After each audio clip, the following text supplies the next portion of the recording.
The cigarette smoke drifted toward the low ceiling of the secret gym in Los Angeles. It was late 1972, and the converted warehouse smelled of sweat, leather, and something else, tension thick enough to taste. Bruce Lee stood near the center of the mat, his black shirt clinging slightly to his frame, watching a small group cycle through basic defensive maneuvers. Only 8 men were present that night. The session had been arranged through back channels, a private demonstration for a handful of military personnel who had heard the rumors but needed to see for themselves. The secrecy was intentional.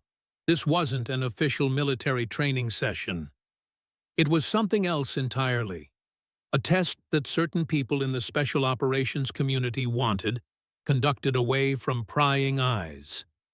Among the 8 was Staff Sergeant Ray Dalton, a Navy SEAL who stood against the far wall, arms crossed, his jaw working slowly on a piece of gum. He was 6'2", 220 pounds of dense muscle built through years of underwater demolition training and combat deployments. His forearms were thick as dock ropes. His eyes never left Bruce Lee. To Dalton, the man on the mat was a curiosity, an actor, a showman, someone who taught movie stars how to look dangerous. He'd heard the whispers circulating through the community that this Chinese guy was something special, that he'd beaten several challengers in closed-door matches, that his speed was unlike anything anyone had seen. Dalton didn't believe in myths. He believed in results. And in his world, results were measured in broken bones and unconscious bodies. The demonstration continued. Bruce moved one of the younger operatives through a sequence, adjusting his stance, correcting his elbow position, explaining the mechanics of a stop hit. His voice was calm, almost academic. His hands moved with precision, each gesture economical. Dalton watched and waited. When the session broke for water, he pushed off the wall and walked toward the mat. The room, all 8 witnesses, grew quieter. A few of the men exchanged glances, recognizing the shift in atmosphere. Bruce noticed him approaching, but didn't react visibly. He simply stood still, a towel draped over one shoulder, his breathing even. "So you're the guy?" Dalton said, stopping a few feet away. His voice carried the flat confidence of a man who had never been given a reason to doubt himself. Bruce tilted his head slightly. "I'm a guy." A few nervous chuckles broke out among the small group. Dalton didn't smile. "I've heard a lot about you," Dalton continued. "I heard you're fast. Heard you dropped a few karate boys who didn't know better." He paused, letting the silence stretch. "But I'm wondering something." Bruce waited. "I'm wondering what happens when you step in with a real man, someone who's actually been in the shit, not some tournament fighter, not some actor who needs his face protected." Dalton took a half-step closer. "Someone who doesn't care about rules." The secret gym had gone completely still. All 8 pairs of eyes were locked on the 2 men. Bruce's expression didn't change. His body remained loose, his weight centered. To anyone watching closely, nothing about him seemed different, except for his eyes. They had locked onto Dalton with a focus that was absolute. "You're asking me to fight me," Bruce said quietly. Dalton shrugged. "I'm asking you to prove you're not what I think you are." "And what do you think I am?" "A fraud." The word landed like a slap. Several of the 8 men shifted uncomfortably. The officer who had arranged the session, Lieutenant Commander Harmon, took a step forward, ready to intervene. But Bruce raised a hand slightly, stopping him. "If I'm a fraud," Bruce said slowly, "then you have nothing to worry about." Dalton smiled for the first time, a cold, predatory expression. "Then let's find out." What happened next would become one of the most closely guarded stories among the 8 men who witnessed it that night in 1972. Not because of its violence, though there would be that, but because of what it revealed about the nature of confrontation and about a man who understood combat in ways that transcended size, strength, and military training.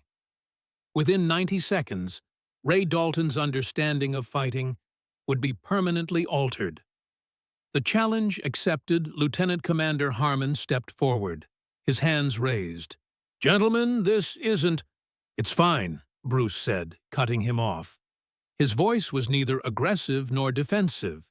It carried the tone of a man accepting an invitation to dinner, not a challenge to combat. Let him have what he wants.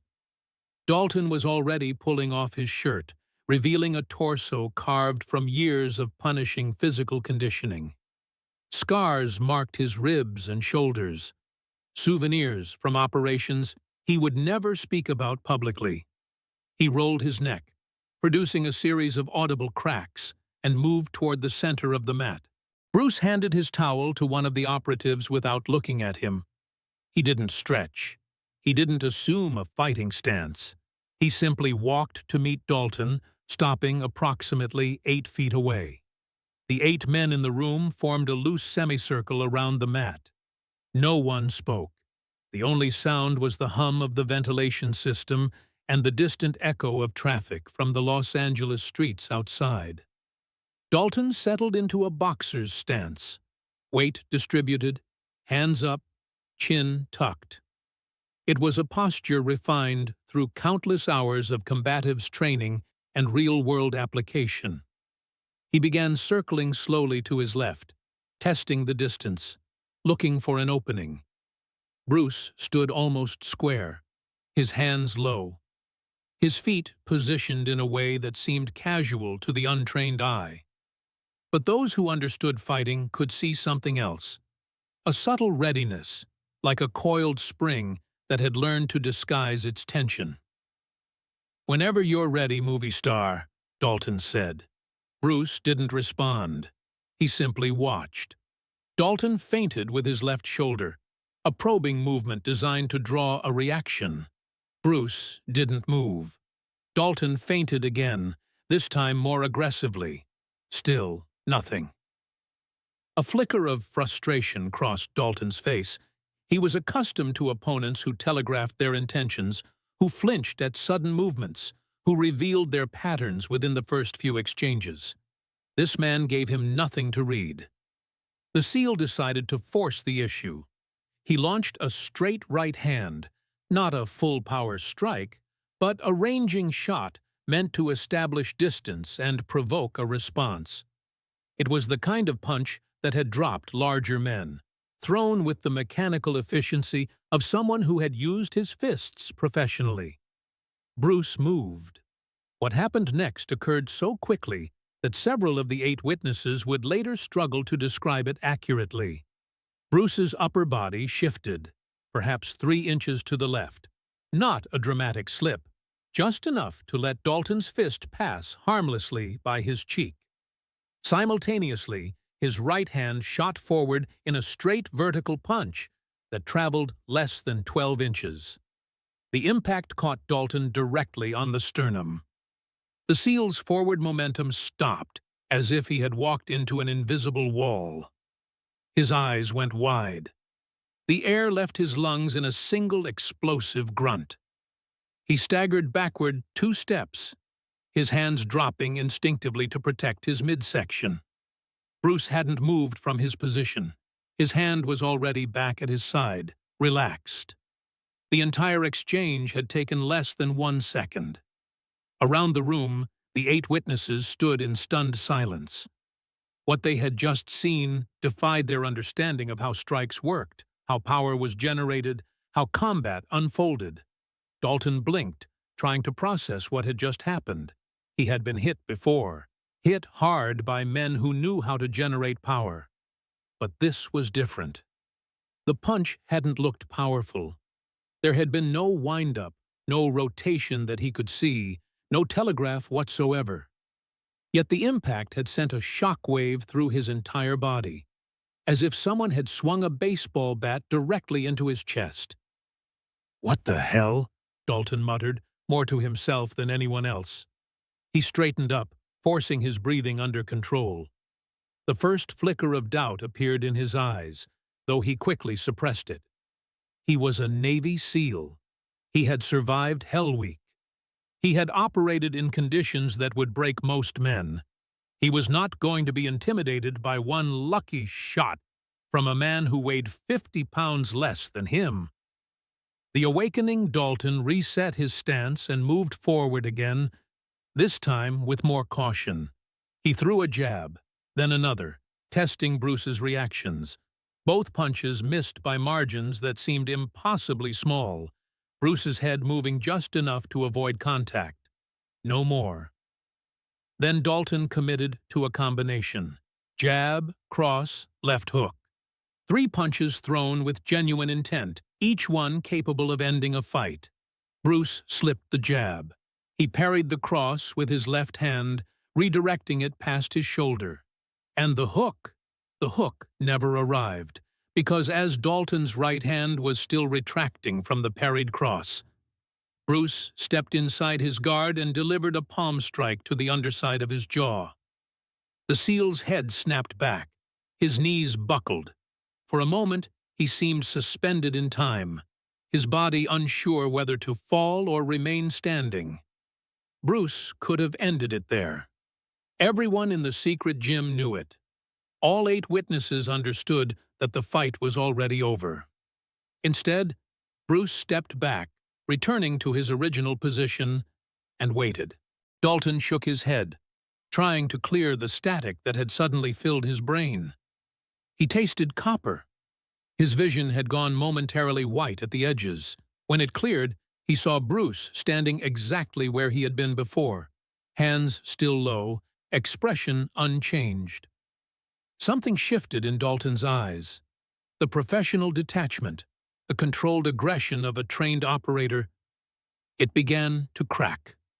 What emerged beneath it was older, more primal.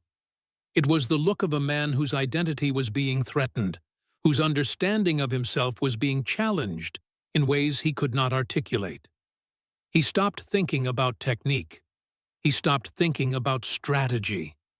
He simply wanted to hurt the man in front of him. Dalton charged. The charge was explosive, 220 pounds of muscle and fury launching forward with the kind of commitment that left no room for retreat. Dalton's intention was clear. Close the distance, neutralize the speed advantage, turn this into the kind of grinding, suffocating fight where his size and strength would become decisive. It was a sound strategy. Against most opponents, it would have worked. Bruce didn't retreat. He didn't circle away. He moved forward. The 2 men met in the center of the mat. But what should have been a collision became something else entirely. At the last possible instant, Bruce angled his body, perhaps 15 degrees to the right, letting Dalton's momentum carry him slightly past. Simultaneously, his lead leg swept low, hooking behind Dalton's front ankle. The SEAL's own forward drive became his enemy. His base disappeared. He pitched forward, arms windmilling, and hit the mat hard on his shoulder and hip. Bruce was already above him. Before Dalton could process his new orientation, a fist stopped an inch from his throat. Not a punch, a placement, a demonstration of what could have happened. The secret gym held its breath. The 8 witnesses stood frozen, watching something they would never forget. Bruce withdrew his hand and stepped back, offering no assistance, no commentary. He simply waited. Dalton pushed himself up. His face was flushed with a mixture of exertion and something darker. A thin line of blood had appeared at the corner of his mouth from the earlier palm strike. He wiped it with the back of his hand and stared at the red smear for a moment, as if he couldn't quite believe it belonged to him. "Lucky," he said, though the word lacked conviction. Bruce remained silent. Dalton circled more carefully now, his breathing heavier, his movements less fluid. The arrogance that had carried him into this confrontation was eroding, replaced by something more desperate. He was a man watching his own mythology collapse in real time. He threw a low kick, a technique borrowed from Muay Thai trainers who occasionally worked with special operations units. It was aimed at Bruce's lead thigh, intended to damage the mobility that made him so difficult to hit. Bruce checked the kick with his shin, absorbing the impact without visible reaction. But as Dalton's leg was still retracting, Bruce's rear leg whipped forward in a sidekick that covered the distance between them faster than the eye could comfortably track. The heel of Bruce's foot connected with Dalton's hip, just below the iliac crest. The effect was immediate and devastating. Dalton's entire left side seemed to shut down. He stumbled sideways, his leg buckling beneath him, and barely managed to stay upright by grabbing the shoulder of an operative who had been standing too close to the action. A gasp rippled through the 8 observers. The man Dalton had grabbed looked terrified, unsure whether to support the injured SEAL or get out of the way. Dalton pushed himself off and turned back to face Bruce.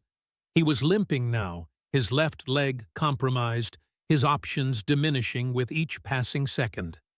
The rational part of his mind, the part that had kept him alive through multiple combat deployments, was screaming at him to stop, to acknowledge that he was outmatched, to preserve what remained of his dignity. But Ray Dalton had built his entire identity on being the most dangerous man in any room he entered. That identity was now bleeding out on the mat of a secret Los Angeles gym, and he couldn't accept it. "That all you got?"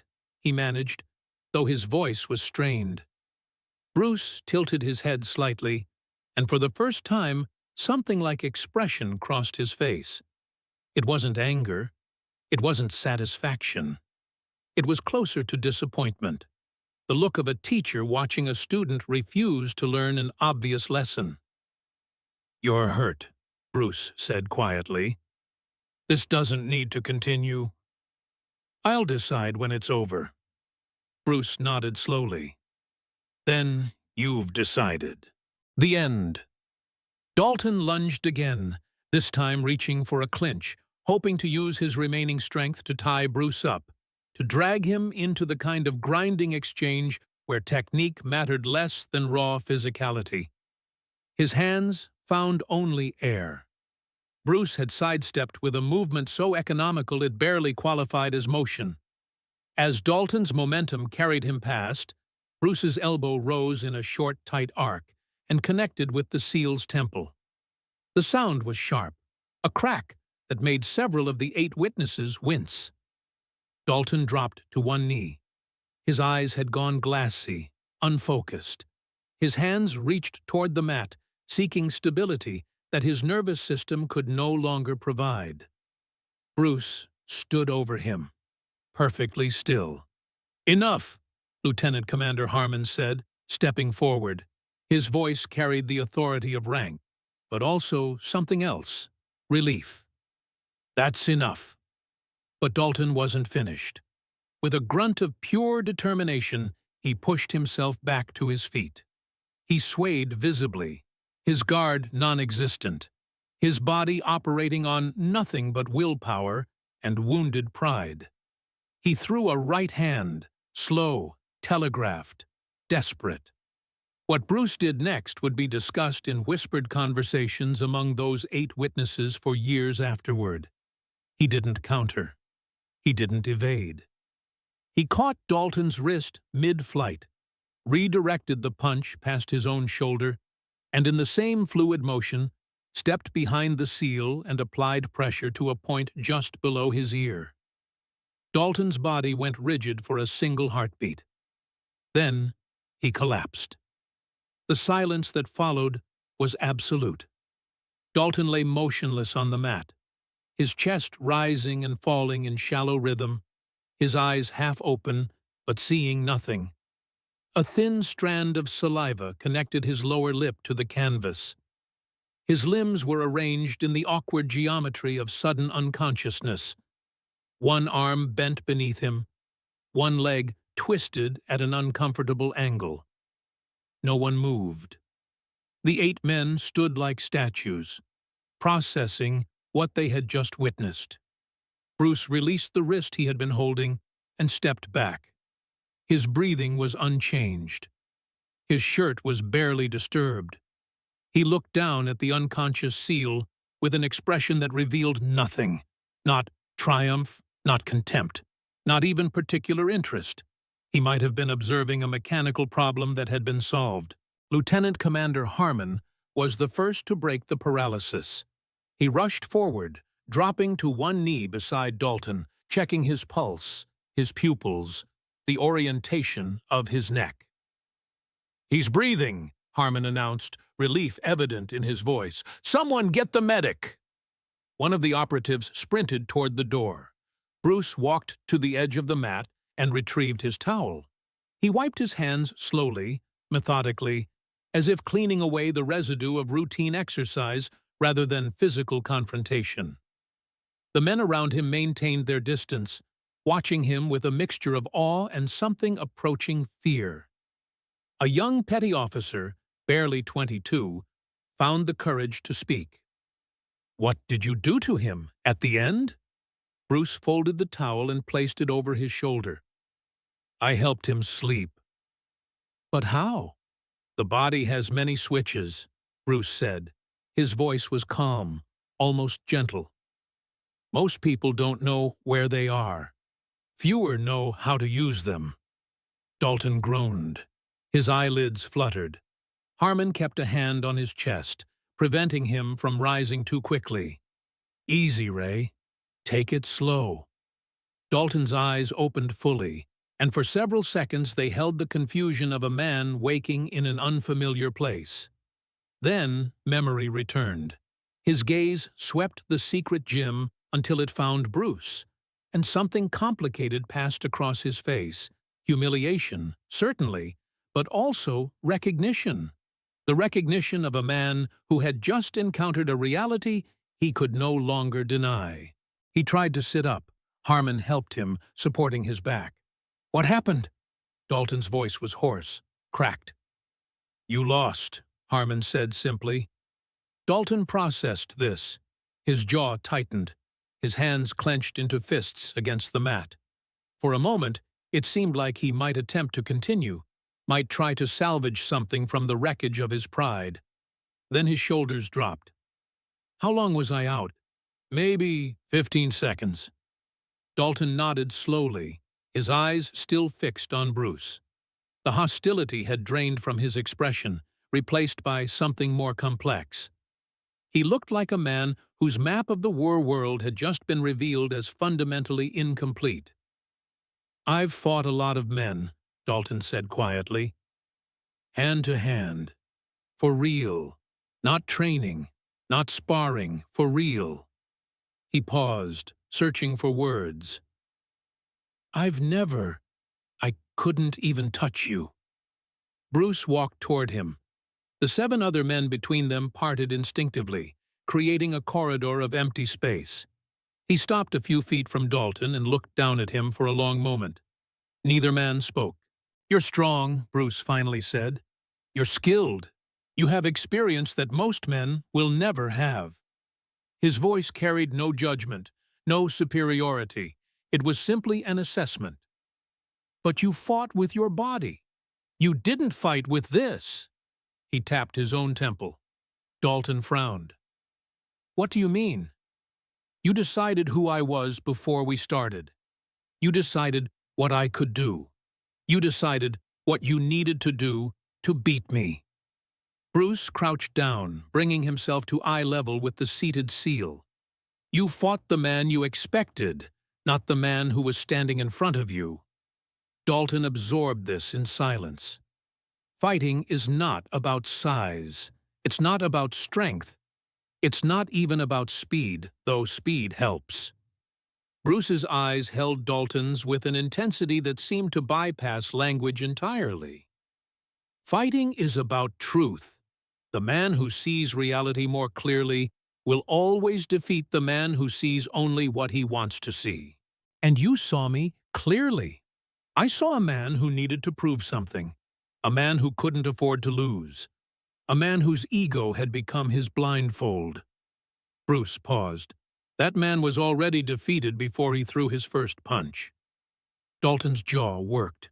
His eyes glistened, not with tears, but with the moisture of someone confronting something they had long avoided. "I've built my whole career on being the hardest man in the room," he said, his voice barely above a whisper. "If I'm not that, what am I?" Bruce stood up. He extended his hand to Dalton. A man who just learned something most people never learn. He waited until Dalton took his hand, then pulled him to his feet with surprising ease. "That's not weakness. That's the beginning of real strength." Aftermath. The medic arrived and checked Dalton's pupils, pronounced him concussed but stable. The training session was over. The 8 men began to disperse, but no one left immediately. They had witnessed something significant. Bruce retrieved his bag and began packing. Lieutenant Commander Harmon approached. "I should apologize." Dalton stepped out of line. "He did what he needed to do," Bruce said simply. Across the gym, Dalton sat on a bench, head down. Bruce crossed the room and stopped a few feet away, waiting until Dalton raised his head. "You hit hard," Bruce said. "Your structure is good, but you telegraph with your shoulders and drop your right hand after you jab." Dalton stared at him. "You're giving me advice." "I'm telling you what I saw." Bruce paused. 15 years ago, I was you, the young man who needed to prove himself. It took me a long time to understand that fighting is not the destination. It's the vehicle to knowing yourself. Dalton absorbed this. "In 90 seconds, you made me feel like I don't know anything." "You know many things," Bruce said, "but you don't know yourself. Not yet." Bruce pulled out a notebook and wrote something on a page, handing it to Dalton. "This is where I train. If you're ever in Los Angeles, come find me. Not to fight, to learn." After what I said, after what I tried to do, what you said came from fear. What you tried to do came from doubt. Those are not crimes. He extended his hand. Dalton took it, not as an adversary, but as a student acknowledging a teacher. "My name's Ray," Dalton said. Bruce smiled. "I know who you are, Ray. The question is whether you know." He turned toward the door. The room parted before him. At the threshold, Bruce looked back at the 8 men. The body can be trained in months. The mind takes a lifetime. But the man who masters his mind will never be defeated. Then he was gone. The silence. Ray Dalton sat motionless, staring at the paper in his hand. "I've been under here," he finally said to Harmon. "I've watched friends bleed out. None of that shook me like what just happened." "He scared you?" "What shook me was realizing everything I thought I knew was wrong. Every fight I've won, I was playing a different game, a smaller game." The 8 men who witnessed that night would keep the story to themselves for years. Some would take it to their graves. The legacy years later, after Bruce Lee's death in July 1973, Ray Dalton would remember him differently than the public did. Not as the movie star or icon. He would remember waking up on a mat, having been rendered unconscious by a man half his size, and realizing everything he knew about combat, about himself, had been incomplete. He would remember 8 witnesses in a secret gym, their faces reflecting the same stunned realization. they had just seen something impossible. Most of all, he would remember the lesson that the greatest battles are not fought against other men, but against the limitations we place on ourselves. It was the most important lesson Ray Dalton ever learned, and it took him less than 90 seconds to receive it. Author's note: this account is based on stories that circulated within military and martial arts communities for decades.